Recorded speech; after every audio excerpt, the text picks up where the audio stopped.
ଆଜିର କାଳାଂଶକୁ ସ୍ୱାଗତ।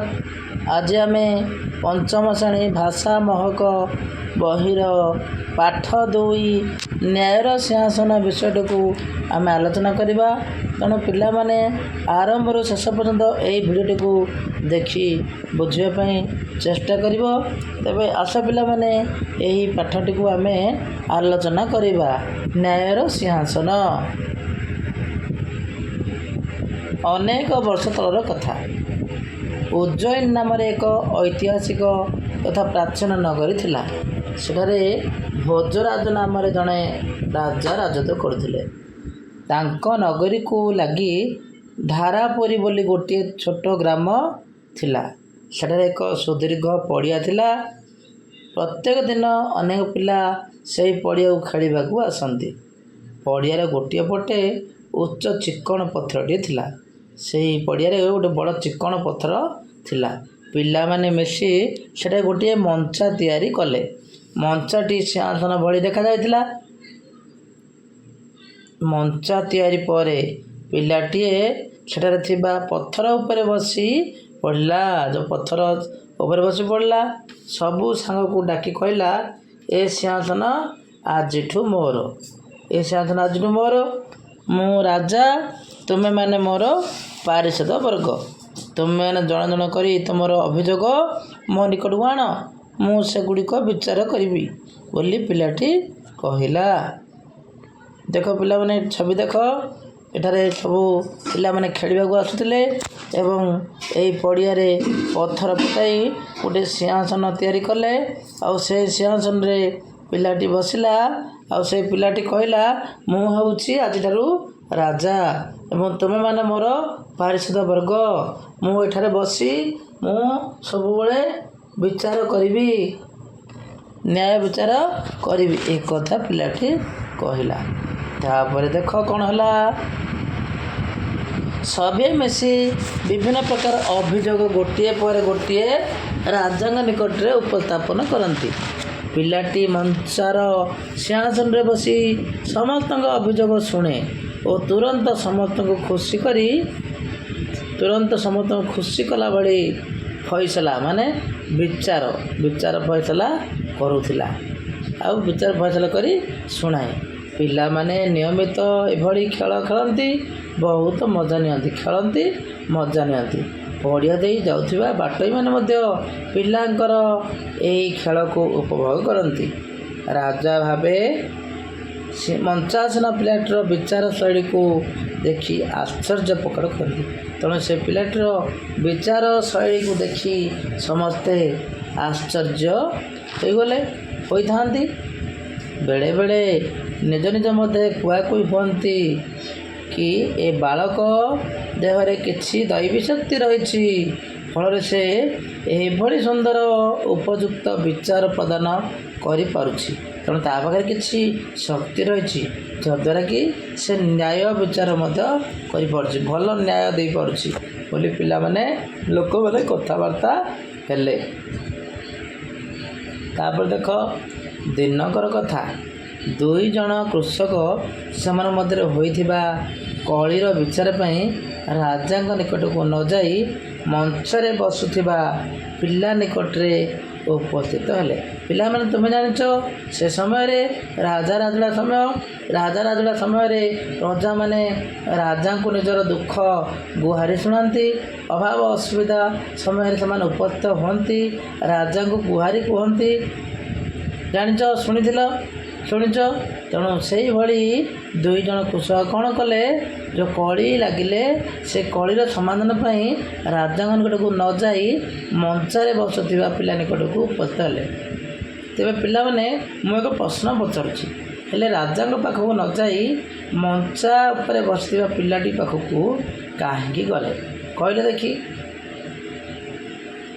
ଏହାର ଉତ୍ତର ହେଉଛି ଯେ ସେମାନେ ସବୁ ଚାରିଆଡ଼େ ପ୍ରଚାର ହୋଇଯାଇଥିଲା ଯେ ପିଲାଟି ଏଭଳି ଯୁକ୍ତି ବା ନ୍ୟାୟ ବିଚାର କରେ, ଫଇସଲା କରେ।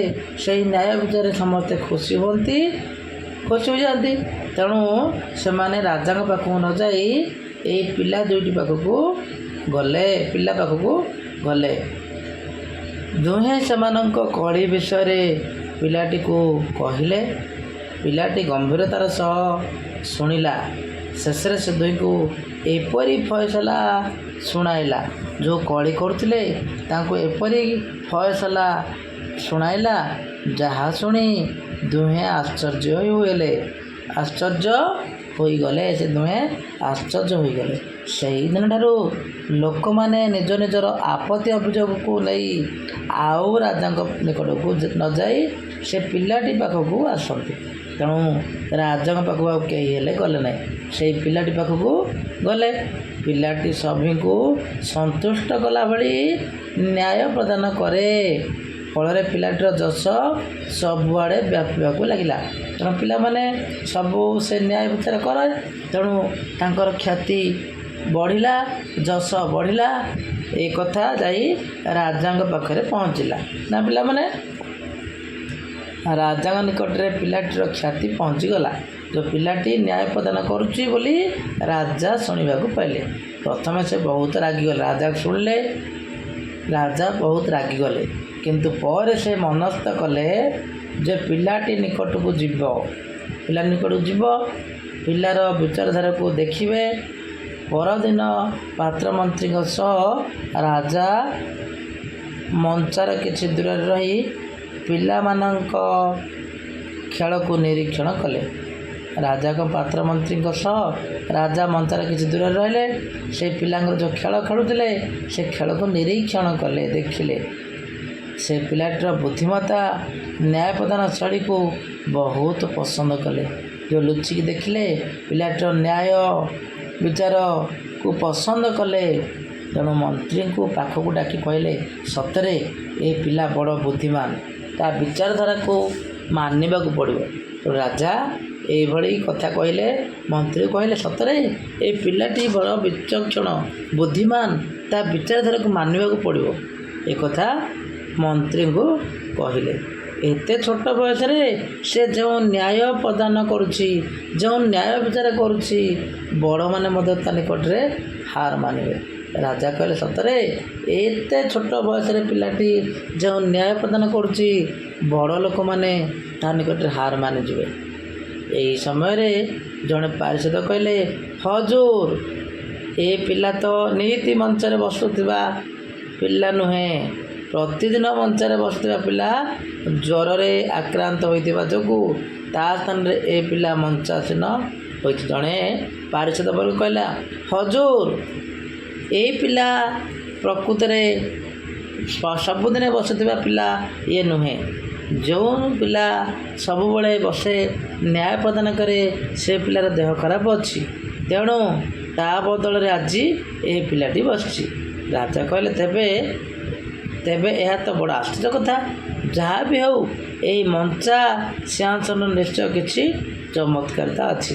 ଏ କଥା ଯେତେବେଳେ ରାଜା ଜାଣିଲେ ଯେ ସବୁଦିନେ ଯେଉଁ ନ୍ୟାୟ ପ୍ରଦାନ କରୁଥିବା ପିଲା ଇଏ ନୁହଁ, ତେଣୁ ଇଏ ପିଲା ହେଉଛି ଅନ୍ୟ ଏକ ପିଲା, ଯିଏକି ତା'ର ଅନୁପସ୍ଥିତିରେ ଇଏ କାମ ଚଳାଉଛି।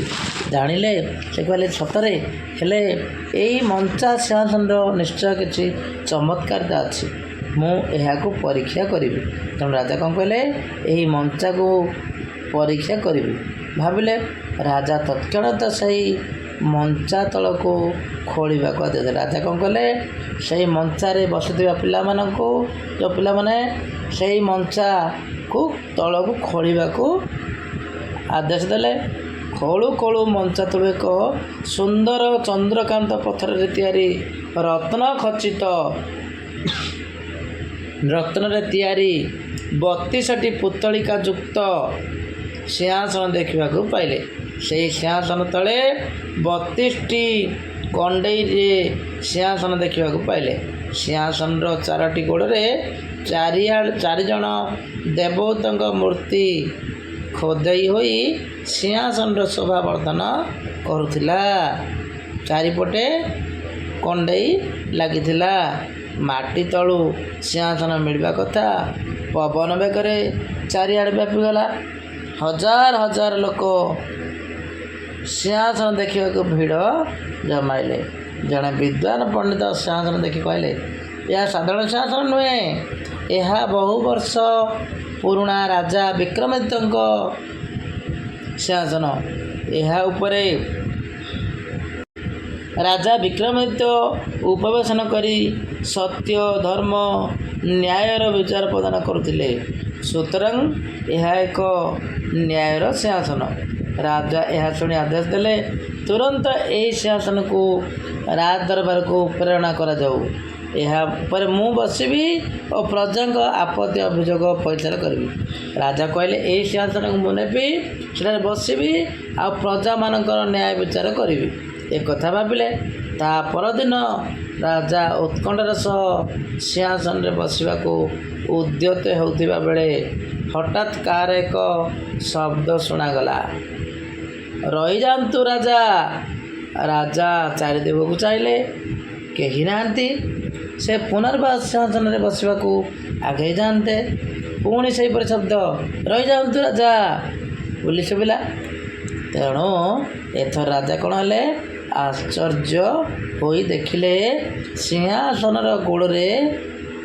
ଗୋଡ଼ରେ ଖୋଦିତ ଗୋଟିଏ ପୁତ୍ତଳିକା ମାନେ କଣ୍ଢେଇ ତାଙ୍କୁ ଏ କଥା କହୁଛି। ପୁତ୍ତଳିକା ପୁଣି କହିଲା, ରାଜା ଆପଣ କ'ଣ ଏ ସିଂହାସନରେ ବସିବାକୁ ଯୋଗ୍ୟ? ଆପଣ କ'ଣ ଦୃଢ଼ତାର ସହିତ କହିପାରିବେ କି? ସେ କଣ୍ଢେଇଟି କହିଲା, ଆପଣ କ'ଣ ଏ ସିଂହାସନରେ ବସିବାକୁ ଯୋଗ୍ୟ? ଆପଣ କ'ଣ ଦୃଢ଼ତାର ସହିତ କହିପାରିବେ କି ବୋଲି କଣ୍ଢେଇଟି ତାଙ୍କୁ ପ୍ରଶ୍ନ କଲା। ଜୀବନରେ କେବେ ଚୋରି କରିନାହ? ଆହୁରି କହିଲେ, ଜୀବନରେ କେବେ ଚୋରି କରିନାହ? ରାଜା ଲଜ୍ଜାରେ ମୁଣ୍ଡ ତଳକୁ କଲେ, କାରଣ ତାଙ୍କର ମନେ ପଡ଼ିଲା ସେ କିଛି ବର୍ଷ ତଳେ ତାଙ୍କର ଜଣେ ପାରିଷଦଙ୍କ ଜମିକୁ ଜବରଦସ୍ତ ହଡ଼ପ କରିଥିଲେ।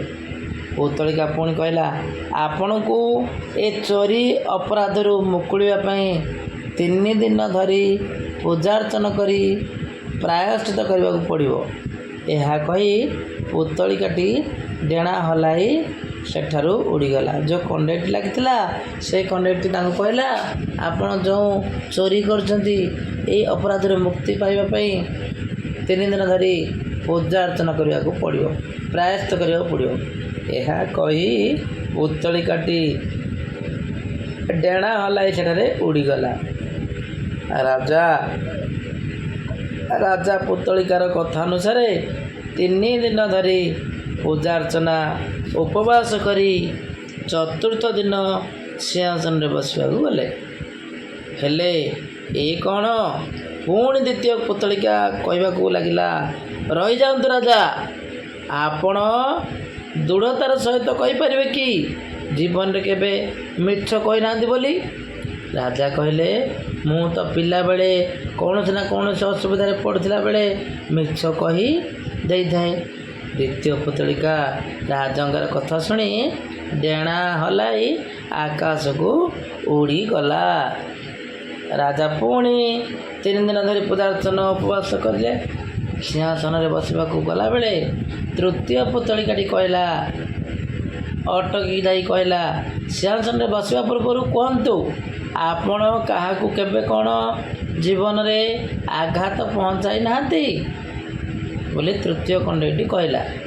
ରାଜା ଏହା ଶୁଣି ପଛକୁ ଘୁଞ୍ଚିଗଲେ। ତୃତୀୟ ପୁତ୍ତଳିକା ମଧ୍ୟ ଅନ୍ୟମାନଙ୍କ ପରି ଡେଣା ହଲାଇ ଉପରକୁ ଉଡ଼ିଗଲା। ତାପରେ ଦେଖ, ରାଜା ପୂର୍ବପରି ତାଙ୍କୁ ନିର୍ଦ୍ଦେଶ ଥିଲା ଯାହା 3 ଦିନ ଧରି ତପସ୍ୟା କରିବା ପାଇଁ, ପୂଜା ଅର୍ଚ୍ଚନା କରିବା ପାଇଁ। ପୂଜା ଶେଷରେ ସିଂହାସନରେ ବସିବାକୁ ଉଦ୍ୟମ କଲାବେଳେ 4ର୍ଥ ପୁତ୍ତଳିକା ବାହାରି ପଡ଼ି କହିଲା, ରହିଯାଆନ୍ତୁ ରାଜା। ଯେଉଁ ପିଲା ଏ ସିଂହାସନରେ ବସୁଥିଲା ସେ ଅତ୍ୟନ୍ତ ସରଳ ନିଷ୍ପାପ ଥିଲା। ତା ମନ କଳୁଷିତ ନଥିଲା। ତୁମେ ଯଦି ନିଜକୁ ଯୋଗ୍ୟ ବୋଲି ମନେ କରୁଛ ତେବେ ଏ ସିଂହାସନରେ ବସିପାର। ରାଜା ବହୁତ ସମୟ ଧରି ଭାବିବାକୁ ଲାଗିଲେ।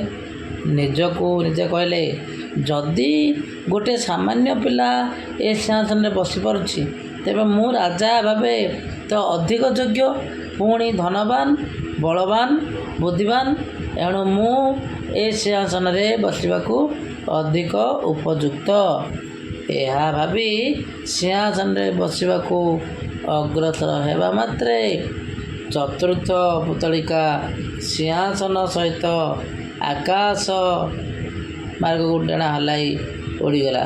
ରାଜାଙ୍କ ନ୍ୟାୟର ସିଂହାସନରେ ବସିବା ନହିଲା। ସିଂହାସନକୁ ଧରି ପୁତଳିକାଟି ଉଡ଼ି ଉଡ଼ି ଚାଲିଲା।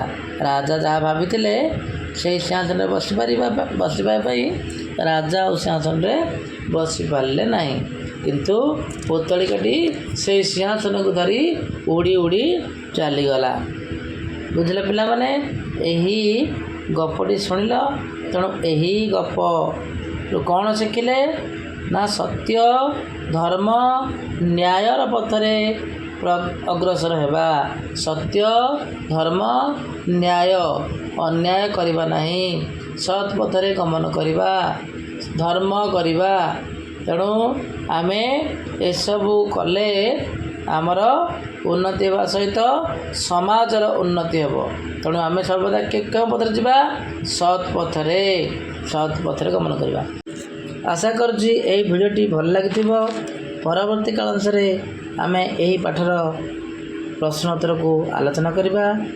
ତେଣୁ ଏହି ପାଠଟି ଯଦି ଭଲ ଲାଗିଛି ତାହେଲେ ଲାଇକ୍ କରିବେ, କମେଣ୍ଟ କରିବେ ଏବଂ ସାଙ୍ଗମାନଙ୍କ ସହିତ ସେୟାର କରିବେ। ଏବଂ ଯେଉଁମାନେ ଆମ ଚ୍ୟାନେଲ୍ ପାଇଁ ନୂଆ ଅଛନ୍ତି ଦୟାକରି ସବସ୍କ୍ରାଇବ୍ କରିନେବେ। ରହୁଛି। ଜୟ ଜଗନ୍ନାଥ।